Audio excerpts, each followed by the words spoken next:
Hello guys, അങ്ങനെ water metro കയറി ഞങ്ങൾ പോകുന്നത് ഒരു ഓണസദ്യ കഴിക്കാൻ വേണ്ടിയിട്ടാണ്.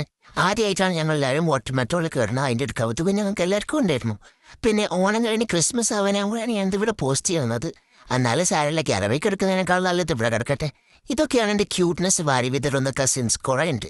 അങ്ങനെ ഞങ്ങൾ അവിടെ ഇറങ്ങി പിന്നെ കുറേ നടന്ന് റെസ്റ്റോറൻറ്റിലെത്തി. അങ്ങനെ അവിടുന്ന് ഫുഡൊക്കെ കിട്ടി ഞങ്ങൾ എല്ലാവരും കഴിക്കാൻ തുടങ്ങി. ഒരു നേരത്തെ ആഹാരം ഇവന് നീ കൊടുക്കണമെന്ന് എന്നോട് പറഞ്ഞപ്പോ ഇത്രയും പ്രതീക്ഷിച്ചില്ല. ഫുഡ് അടിപൊളി ഫുഡൊക്കെ ആയിരുന്നു. എന്നിട്ട് പിന്നെ കിട്ടിയ ശർക്കരയും പെരക്കി ബാഗിലിട്ട് താറാവിനെ പോലെ നടന്നു വന്നത് ഞാൻ തന്നെയാണ് ഗൈസ്. അങ്ങനെ പിന്നെ നമ്മൾ തിരിച്ചു പോകുന്നത് ബസ്സിലായതുകൊണ്ട് ബസ് കാത്തു. പിന്നെ കൂടെ ഉള്ളതൊക്കെ വളരെ വളരെ പാവപ്പെട്ട പിള്ളേരായത് കൊണ്ടിട്ട് നമ്മുടെ ഫണ്ടിനൊന്നും ഉറവുണ്ടായിരുന്നില്ല. അടങ്ങി നിൽക്കുന്ന മക്കളായിരുന്നു. വളരെ ശാന്ത സ്വഭാവമായിരുന്നു. അതുകൊണ്ട് യാതൊരുവിധ കുഴപ്പങ്ങളൊന്നും ഇല്ലായിരുന്നു. അങ്ങനെ കുറേ നേരത്തെ കാത്തിരിപ്പിൻ്റെ ഒടുവിൽ ആ ബസ്സൊന്ന് വന്ന് വിട്ടിട്ടുണ്ട്. ഇനി എങ്ങനെയെങ്കിലൊക്കെ ഒന്ന് ഇതിൽ കയറി വീട്ടിലെത്തി കിട്ടണം. എനിക്കൊഴിച്ച് ബാക്കി ആർക്കും സീറ്റൊന്നും കിട്ടിയിട്ടില്ലായിരുന്നു. എനിക്ക് പിന്നെ പ്രയോറിറ്റി ഒക്കെ ഉണ്ടല്ലോ. അതുകൊണ്ട് സീറ്റ് കിട്ടിയാൽ ഞങ്ങൾ വീട്ടിൽ പോകാനും അപ്പം പറഞ്ഞാലേ ബൈ ദ ബൈ.